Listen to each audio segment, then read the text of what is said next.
វ័យទើបស្រីអាចធ្វើបែបនេះនាទីនេះបងហាក់ស្លាប់ទាំងរួមមកពីបងក្រគ្មានទ្រព្យធនគ្មានគេឈ្មោះឬក៏ព្រោះតែបងមិនសង្ហា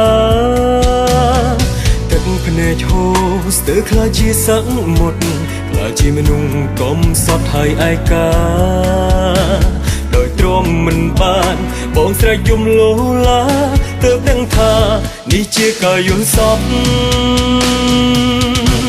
យល់សប្តិឃើញសង្សារក្បត់ភ័យរន្ធត់ញាប់បេះដូងនេះគឺជាលើកដំបូងស្គាល់អារម្មណ៍គេក្បត់ទើបតែចេះស្រឡាញ់មនុស្សស្រីម្នាក់ពិតប្រាកដ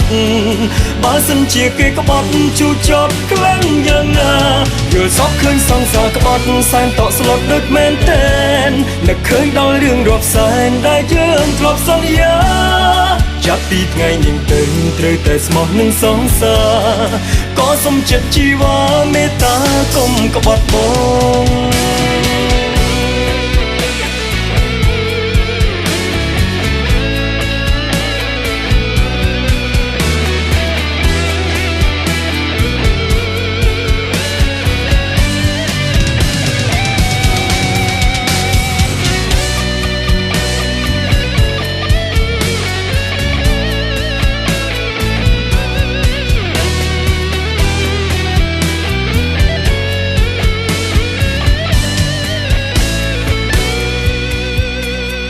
មកពីវ័យ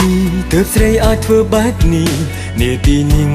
បងហាក់ស្លាប់ទាំងរួមមកពីបងក្រគ្មានទ្រព្យធនគ្មានគេឈ្មោះឬក៏ព្រោះតែបងមិនសង្ហាទឹកភ្នែកឈូស្ទើរខ្លាចជាសឹកមុតខ្លាចជាមនុស្សកំសត់ហើយឯកាដោយទ្រាំមិនបានបងស្រែកយំលោឡាទើបដឹងថានេះជាការយល់សប្តិយល់សប្តិឃើញសង្សារក្បត់ភ័យរន្ធត់ញាប់បេះដូងនេះគឺជាលើកដំបូងស្គាល់អារម្មណ៍គេក្បត់ទើបតែចេះស្រឡាញ់មនុស្សស្រីម្នាក់ពិតប្រាកដបើសិនជាគេក្បត់ជូរចត់ខ្លាំងយ៉ាងណាយល់សប្តិឃើញសង្សារក្បត់សែនតក់ស្លុតដូចមែនតែននឹកឃើញដល់រឿងរាប់សែនដែលយើងធ្លាប់សន្យាចាប់ពីថ្ងៃនេះទៅត្រូវតែស្មោះនឹងសង្សារក៏សុំចិត្តជីវ៉ាមេត្តាកុំក្បត់បង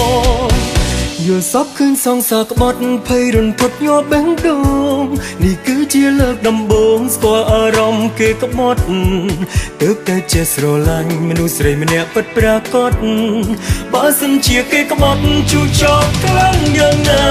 យល់សប្តិឃើញសង្សារក្បត់សែនតក់ស្លុតដូចមែនតែននឹកឃើញដល់រឿងរាប់សែនដែលយើងធ្លាប់សន្យាចាប់ពីថ្ងៃនេះទៅត្រូវតែស្មោះនឹងសង្សារក៏សុំចិត្តជីវ៉ាមេត្តាកុំក្បត់បងចាប់ពីថ្ងៃនេះទៅត្រូវតែស្មោះនឹងសង្សារក៏សុំចិត្តជីវ៉ាមេត្តាកុំក្បត់បង